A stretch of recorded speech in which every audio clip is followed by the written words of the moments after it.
আসসালামু আলাইকুম। প্রান্সস presents world cup বসিং এ সকলকে আমন্ত্রণ। লিওনেল মেসি যেই লেভেলের দুইটা অ্যাসিস্ট করেছেন, এই দুইটা অ্যাসিস্ট কি ফিফা সভাপতি রিমোট কন্ট্রোল চেপে করে দিয়েছেন? সেটা কি সম্ভব? মেসি যে সর্বকালের সর্বশ্রেষ্ঠ ফুটবলার সেটা মেনে নেওয়া ছাড়া আমার মনে হয় না কারো কাছে কোনো উপায় আছে, যদি ন্যূনতম কমন সেন্স কারো থেকে থাকে।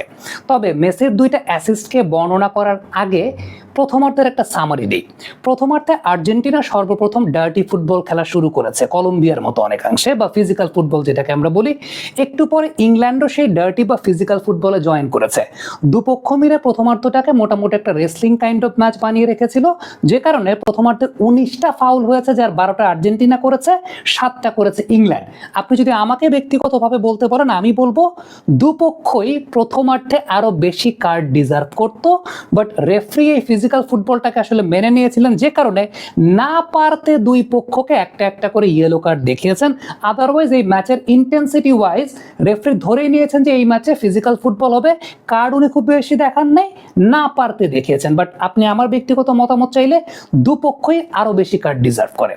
এবারে মেসির অ্যাসিস্ট নিয়ে কথা বলতে চাই। প্রথম যে অ্যাসিস্টটা, মেসির পায়ে যখন বলটা আসলো সেকেন্ড টাইম, মেসি বাঁ দিকে যেভাবে ড্রিবলটা নিলেন, এই ড্রিবলটাতেই তিনি পুরো পেনাল্টি এরিয়ার ভেতরে যত ডিফেন্ডার আছে সবাইকে বোকা বানিয়েছেন। কিভাবে বোকা বানিয়েছেন? তার এই ড্রিবলটা দেখে সবাই মনে করেছে তিনি এখন তার ট্রেডমার্ক যে ক্রস কিংবা শট আছে বারে, সেই ক্রস কিংবা শট তিনি নেবেন এবং সেটা ফার পোস্টে নেবেন। খেয়াল করে দেখবেন একজন ডিফেন্ডার কিন্তু ব্লকিং এর জন্য এগিয়ে এসেছিলেন তার দিকে। That was the deceiving factor. Messi সেই কাজটা করেননি। মেসি কি করেছেন?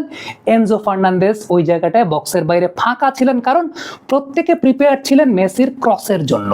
পেনাল্টি এরিয়ার ভেতরে প্রত্যেকের অবস্থান যদি আপনি লক্ষ্য করে দেখেন, প্রত্যেকে প্রিপেয়ার ছিলেন যে মেসি বারে ক্রস করবে কিংবা বারে শুটে যাবে, ওই জন্য সবাই অপেক্ষা করছিলেন। বাট মেসি সেটাকে অ্যান্টিসিপেট করতে পেরে তিনি জাস্ট বলটা এনজো ফার্নান্দেজকে বাড়িয়েছেন, এবং এনজোর ওই শটের জন্য কোনো ডিফেন্ডারের প্রিপারেশন ছিল না, কারণ প্রত্যেকে প্রিপারেশনটা নিয়ে নিয়েছিলেন যে মেসি শটে যাবে। বাট এনজো বক্সের বাইরে থেকে শুটটা নিয়েছেন। এর আগেও তিনি আরেকটা শুট নিয়েছিলেন যেটা পিকফোর্ড ভালো সেভ করে দিয়েছেন। সো এক্ষেত্রে এনজো গোলটা পেয়েছেন। লিওনেল মেসির একটা মাস্টার ক্লাস অ্যাসিস্ট। সেকেন্ড অ্যাসিস্টের কথা যদি বলি, সেখানে কিভাবে আসলে বোকা তিনি বানিয়েছেন।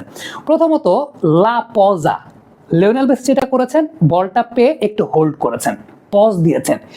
এই পজটা দেখে সবাই যেটা ভেবেছেন সেটা হচ্ছে খুব সম্ভবত ওই জায়গাটায় মন্টিয়েল ছিলেন।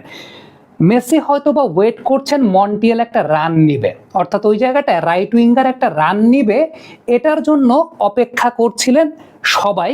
এবং মেসির বডি ল্যাঙ্গুয়েজটা এরকমই ছিল। ওই লা পজার বিষয়টা হচ্ছে বডি ল্যাঙ্গুয়েজটা এরকমই ছিল যে মেসিও হয়তো বা অপেক্ষা করছিলেন, তার দৃষ্টিটাও ওইদিকে ছিল যে মন্টিয়েল, খুব সম্ভবত Montiel, I might be wrong, but ওই প্লেয়ারটা রাইট উইঙ্গার, ওই প্লেয়ারটা একটা রান নিবে এবং মেসি তাকে বল পাস করবেন, এরকম একটা ব্যাপারের জন্য, এবং প্রত্যেকের অবস্থানটা সেরকমই ছিল। বাট মেসি হঠাৎ করে ডান দিকে স্পিড বাড়িয়ে একদম কর্নার ফ্ল্যাগের কাছাকাছি পর্যন্ত নিয়ে গিয়ে দেন করলেন একটা ক্রস। এই ক্রসটাতে লাউতারো মার্টিনেজ গোলটা করলেন। লাউতারো মার্টিনেজ তো গোল করলেন, তবে এই গোলটার অ্যাসিস্টের সবচেয়ে ইম্পর্টেন্ট ব্যাপারটা ছিল লিওনেল মেসি তার ক্রসটা করেছেন ডান পায়ে, বাম পায়ে ক্রস করেন নাই, ক্রসটা করেছেন ডান পায়ে, তার দুর্বল পায়ে।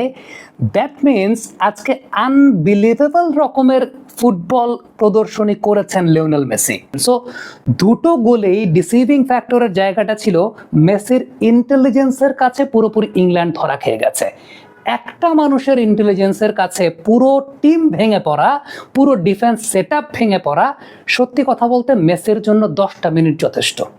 10 মিনিট যথেষ্ট একটা ম্যাচ বের করতে। That's Lionel Messi for you. আমার কাছে মনে হয় যে আজকের দিনের পরে লিওনেল মেসি যে সর্বকালের সেরা প্লেয়ার, এটা স্বীকার করতে কারোরই কোনো আসলে মানে আমি আই এম স্পিচলেস, যে কারোরই আসলে এই জায়গাটায় কোনো দ্বিধা থাকার কথা না।